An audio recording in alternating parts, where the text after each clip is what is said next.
Pilgrims. It's time for your favorite world-traveling, Bible-toting, soul-winning, Satan-hating, tried, tested, and triumphant host, Pastor A.J. Harold. Just a quick reminder to not be weary in well-doing, for as peculiar pilgrims, we're just watching, waiting, and working. Saddle up And let's ride. What a year it's been in 2024 for the Harold family. I've been thinking about this week's episode for several months, and I'm going to share some things right from my heart without the use of a script. Most of the episodes on Peculiar Pilgrims podcast are read directly from a script, and right now I'm actually reading from a script that I wrote. But when we get to the meat of today's episode, I'm going to be speaking from my heart. So every now and again, I just speak with a few notes and let my heart pour out. So saddle up and let's ride. Last night, my family and I had the distinct privilege of singing and playing instruments for the Lighthouse Baptist Church in Laverne, California. For the last few Christmas seasons, they put on a Christmas festival of music. There's a balanced mixture of singing and instrumentals, all focusing on the Christmas story. Now, as a father, I'm so thankful for the opportunities that the Lord has given our family to sing and to play their instruments here, there, and well, everywhere. This year alone, we've traveled from Los Angeles to or through 26 different states. We made it all the way across country to the state of Maine, and what a highlight that was for us this year. While we were in churches in most of those states, we had the privilege of singing. My children played their instruments. I had the privilege of preaching. I mean, what a great year we've had as a family unit. But now, in 2024, it's December.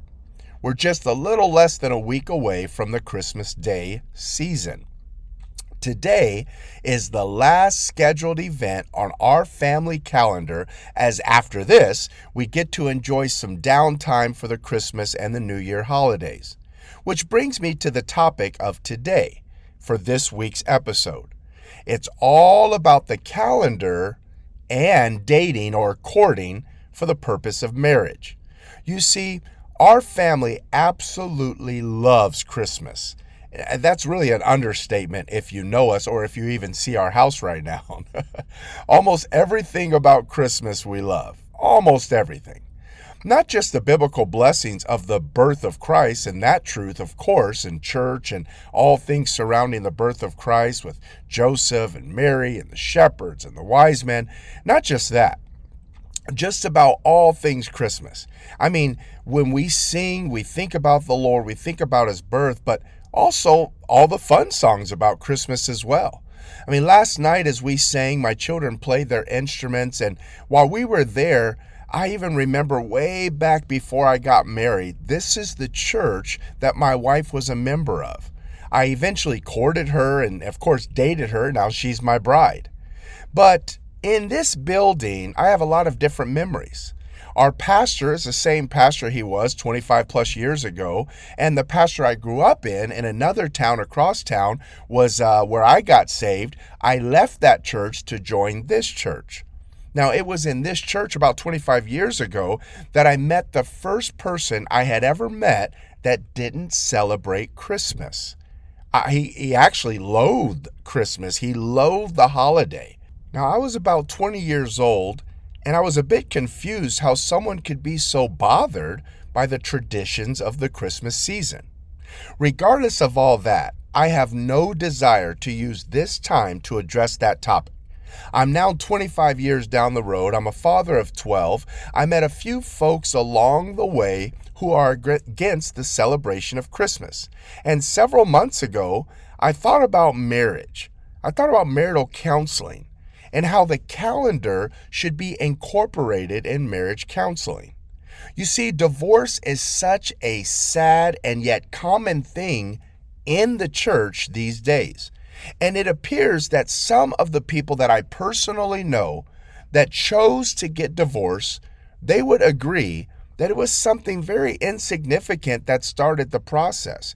And it was also something that they say started before they ever even got married. It bothered them before they got married, but they got married anyway. What? Why? Once again, this isn't a sermon, and it's not even marriage counseling. There's so much I could say about this topic and many other topics. I cannot go into all of the details of the things that I want to say, could say. I mean, this would be a good Q&A, allowing some question and answer time, but this is a podcast. It's not a sermon. So what we're going to do is take a very quick commercial break here and encourage you to get into your church. Go to all services. All of it's important. All of it's essential. Every activity, you should be there. You've got to be there. Your pastor, Sunday school teachers, they work so hard. They study, they pray, they present the information, and you choose to miss Sunday school or Sunday afternoon or whatever it is. You choose to do. Don't do that. Get all in. Okay, that commercial's over. Well, the reason that commercial was there is because this podcast is exactly that. It's a podcast. Most of you, I'm not your pastor. I don't have time to sit on your couch or allow you to sit on my couch, my ugly old orange couch, for you faithful listeners. And I don't have time to hear your questions, answer your questions, talk back and forth about these things. So I would encourage you to be faithful to the house of God. Go to all services. All of them are important. Every activity is essential to your life. You say, well, why do you bring that up? Well, 25 or so years ago, this particular family who just loathed the Christmas season refused to go to church during the holiday almost. I mean, not necessarily the whole month of December, but Christmas Day for sure. I mean, they just wouldn't go, like, no way, Christmas Sunday. No, we don't want anything to do with that. Again, this isn't a sermon. I'm not trying to pick them apart. You don't even know who they are. But it allowed me to think, if I'm looking at a young couple who's not married yet, it probably would be a good idea in marital counseling to bring up the calendar. Okay, so the calendar. As I thought about single people so desperately wanting to be married, I thought about several I've seen through the years who compromised what they believed just to not be lonely anymore. This podcast, as you know, is for my grandchildren. Grandchildren, don't do that. I know that you have some doctrinal beliefs. I know you have some practices that you enjoy, faith and practice. I don't believe it is wise for you to change your doctrinal belief or even your practice that you enjoy, that you're fully persuaded in your own mind that this is something that God allows. It's not an offense to a thrice holy God. And so I would encourage you not to compromise for love, because one day, potentially, instead of loving that person, you're going to loathe that person. You said you loved them, but now you loathe them. Why? Because you compromised doctrine, you compromised your practice, something that you enjoy, that you are fully persuaded that God isn't bothered with. Now, marriage is supposed to be united by God and for life. Mark 10 addresses some things about divorce. We're not going to get all into that. Again, I'm trying to get to the calendar. But Mark chapter 10, verse 7, 8, and 9 says it this way. For this cause shall a man leave his father and mother, and cleave to his wife, and they twain shall be one flesh. So then they are no more twain, but one flesh. What therefore God hath joined together, let no man put asunder. Grandchildren, you just need to make sure that God is the one putting you together with your spouse. And what therefore God hath joined together, let not man, including you, put asunder. The word asunder is defined this way: apart, into parts, separated, in a divided state. Marriage is not supposed to be something that is torn apart. It is not put into pieces. It is not separated. It is not supposed to be divided. Marriage is not supposed to end in asunder. but rather it is to remain joined together. So, one issue that will arise in a marriage revolves around the calendar. Let's take a quick journey through the 12 months of the year, and let me just quickly give you something to chew on. I'm going to speak from my heart here, but I want you to understand 12 months a year, I'm just going to address a few things in the calendar, but this is one of my favorite verses with regards to conflict regarding the calendar. Romans chapter 14. Again, I can't look at all of it. I can't dissect it all. But verse 5 and 6 says this: one man esteemeth one day above another. Another esteemeth every day alike. Let every man be fully persuaded in his own mind. He that regardeth the day, regardeth it unto the Lord. And he that regardeth not the day, to the Lord he doth not regard it. He that eateth, eateth to the Lord, for he giveth God thanks. And he that eateth not, to the Lord he eateth not, and giveth God thanks. And so at the end of the day, you must be fully persuaded in your mind that you are not, you are not offensive to a thrice holy God. When you celebrate the day, or the day is just another day on the calendar, all of that better be unto the Lord. You give thanks to God whether you're eating or whether you're not eating, whether you're celebrating or whether you're not celebrating, whether you didn't know or you did know.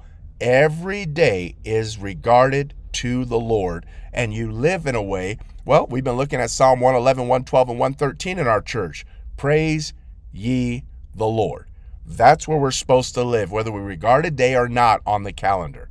And so, I've entitled this week's episode, Combing Through the Calendar Together. Grandchildren, as you consider a future spouse, I would ask you and encourage you to comb through the calendar together. And so I'm just going to give you a few examples, 12, 13 examples as we look at 12 months of the year. I'm just speaking from my heart here. So let's start off with January.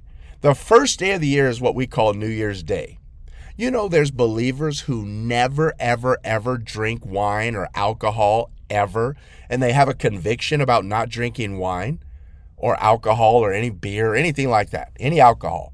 And so all of a sudden, though, on December 31st, they go ahead and they've already prepared for it. They've got a bottle of champagne or a bottle of wine, and they just toast in the new year. I'm talking about believers. And so they don't drink all year, and they're like, hey, it's New Year's, we're just toasting in the new year. Grandchildren, it might be important for you to talk about wine. You see how important, we're only in January 1st, and you see how important the calendar is? All of a sudden, you just open up in calendar and you say, hey, potential spouse, what do you think about New Year? What is your tradition as a family? And let me say this, my daughter Symphony, she just taught me this. Last Sunday, I brought up, I believe it's Esther chapter 9, but we were looking in Esther, and we were looking at Mordecai in our afternoon service, and how God spared the lives of the Jews, and how God used Mordecai and Esther, and Haman was hanged in his family. I mean, it was a big deal in Esther chapter 9, and they were so excited that God spared the lives of God's people, the Jews. And Mordecai said, you know what? This is such a big deal. Let me write a letter. Let's send out letters everywhere to make sure all the Jews know that forever we're going to celebrate God's provision.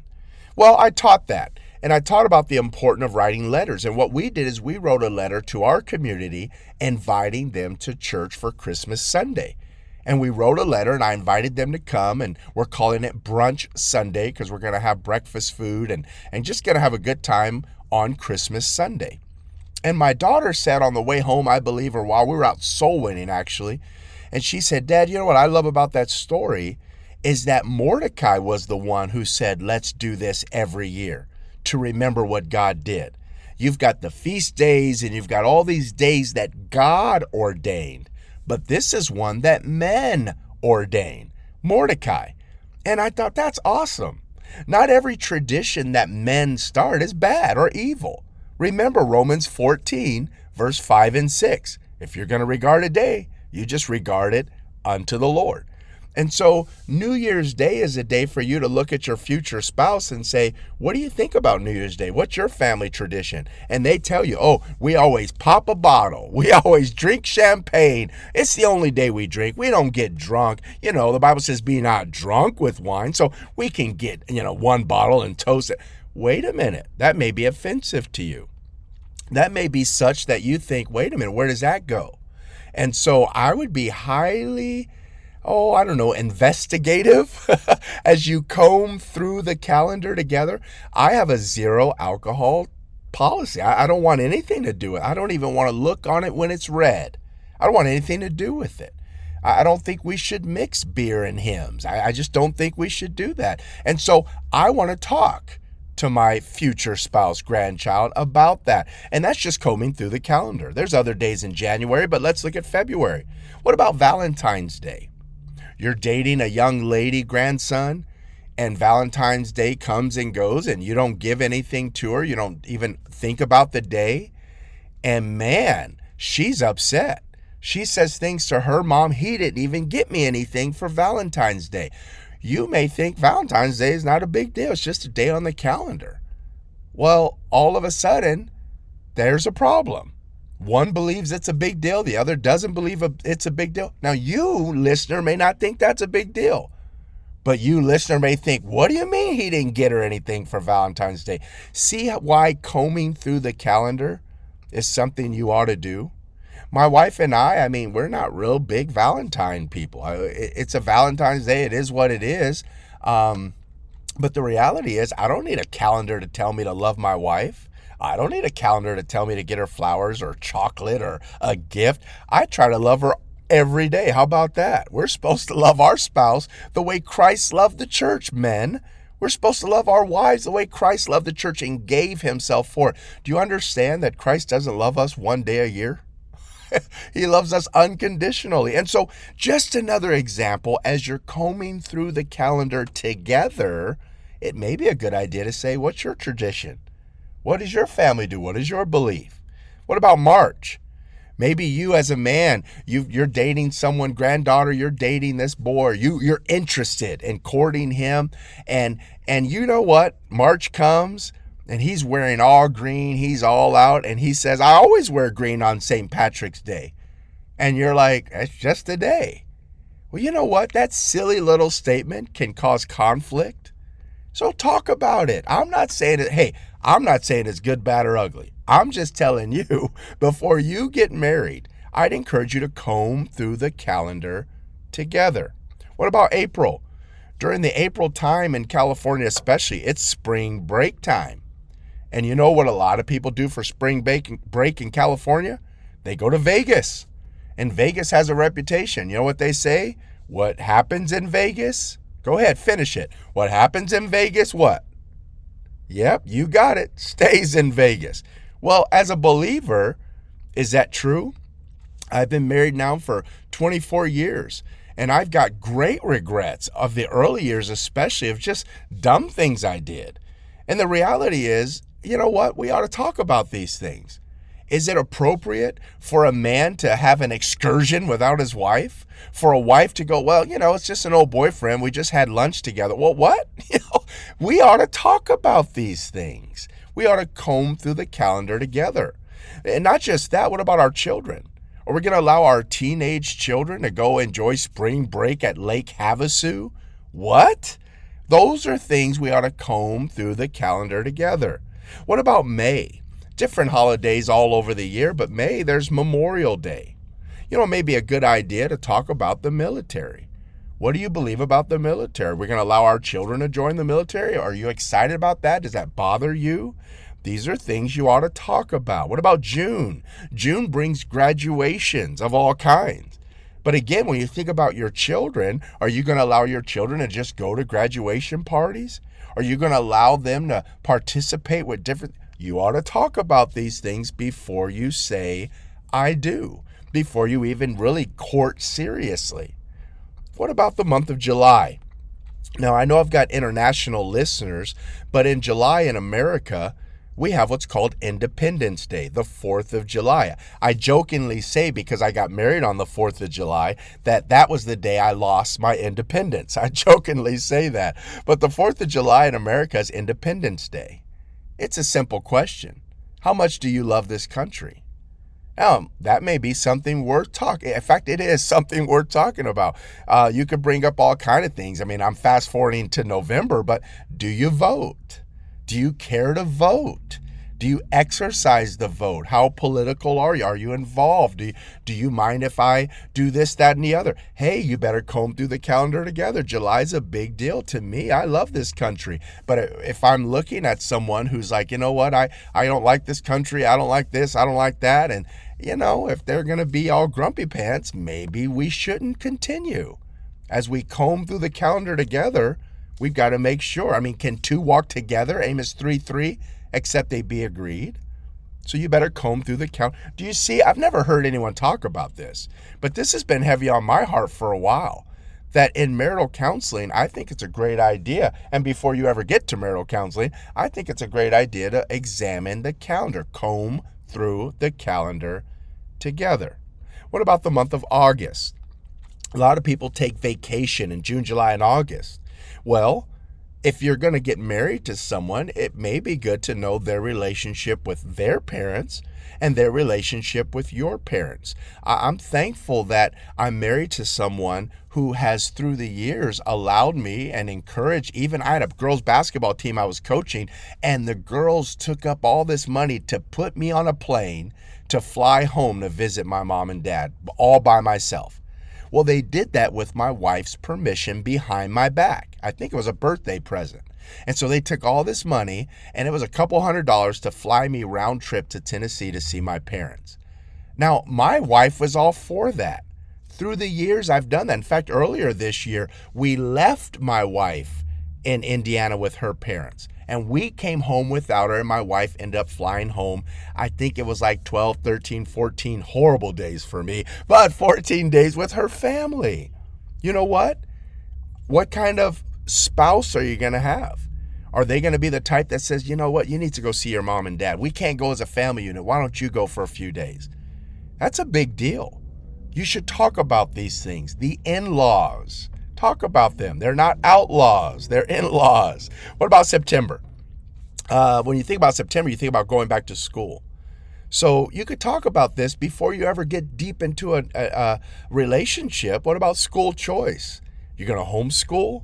What about ladies? You're going to stay home, take care of the home, or you're going to get a job? These things ought to be talked about. We're going to do a private school? Oh, it's expensive. Are our children an investment, or are they a line item on a ledger, on a budget? What about a government school? Is that an option? You ought to talk about these things way before you say I do. So combing through the calendar together allows you to bring up some subjects that you don't generally think about until you might get married and go, oh, I didn't know you drank. Oh, I only drink in January. What? Well, once a year I like to go out with the boys to Vegas. What? That's horrible. I mean, trust me, that's horrible. And so we ought to talk about these things by combing through the calendar together. What about October? October has Halloween. What do you believe about Halloween? There's different things. I mean, our family, I'll just give you our what we do. We don't celebrate Halloween, but some would say we do. Say, wait a minute, you just said you don't, but some would say you do. Yeah, I had a friend that said we celebrated Halloween because we do leave the porch light on. When trick-or-treaters come, we would give them candy, but we would give them a gospel tract. Sometimes we would give them Chick tracts, if you're familiar with Chick tracts. But I'm like, look, we're soul winners. We go door to door inviting people to the Lord, to our church, salvation.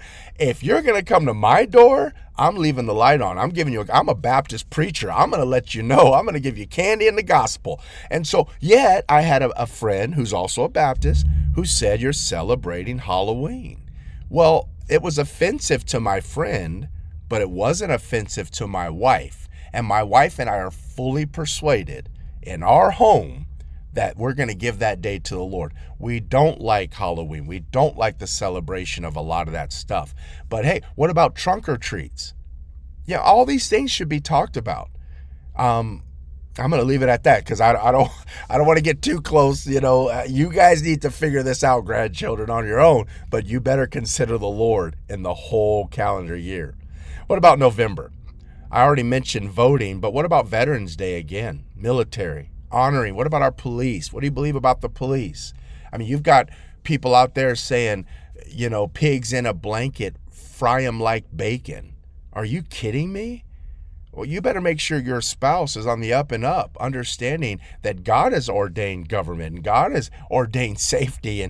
And I'm thankful for our boys in blue. I'm thankful for them. But if I'm going to marry someone who's like, I hate the cops and all, what in the world? Well, you better talk about that. What about Thanksgiving Day? Again, I hate Thanksgiving. Christopher Columbus this and this, that, and yeah. Wait a minute. You better talk about, I'm just saying, as grandchildren, you better investigate, because you could say, oh, but I love him. Well, if you keep compromising, all of a sudden you're going to begin to loathe or be loathed by them. And it doesn't end well. Which brings us all the way back to December, Christmas. I don't know. I love Christmas. I'm like, go big or go home. Like I'm all in. But there are people, like I said, 25 or so years ago, I met this family that didn't celebrate, and I was shocked. I didn't understand. And they brought up some weird stuff, and I still think it's weird. And I've got, but at the end of the day, I want to encourage you to comb through the calendar together. One man esteemeth one day above another.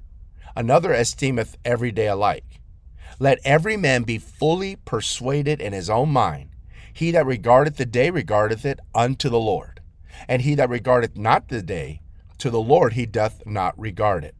He that eateth, eateth to the Lord, for he giveth God thanks. And he that eateth not, to the Lord he eateth not, and giveth God thanks. One crazy thing about the calendar is those who do or don't celebrate this, that, and the other, you can see the joy of the believer in just enjoying what God has given us, creation, etc., and enjoying that. And I know the joy of the Lord is our strength. And so as my family, me and my house, we will serve the Lord the way we are fully persuaded to do so. There's a whole lot of joy from January to December. 2024 has been amazing. And I'm so thankful I get to go through this journey. Grandchildren, I'm thankful I get to go through this journey with Grandma. And we're on the same page. Can two walk together except they be agreed? I'm so thankful that as we comb through the calendar through the years, we understand Psalm 37:23. The steps of a good man are ordered by the Lord, and he delighteth in his way. I'm so thankful that Grandma and I are delighting in the way that we should go, and we're giving God glory all along the way. Let me encourage you, comb through the calendar together and never let up. Thank you for listening, and I want to encourage you to subscribe to this podcast and share it with your friends and family. We would not exist if it were not for pilgrims just like you. If you'd like to donate to help us with the cost of these productions, use Cash App at Peculiar Pilgrims, and you won't regret it. Also, you can email us anytime with your compliments, complaints, critiques, and even criticism at peculiarpilgrimspodcast@gmail.com. We'd love to hear from you. Until next time, fellow pilgrims, never let up.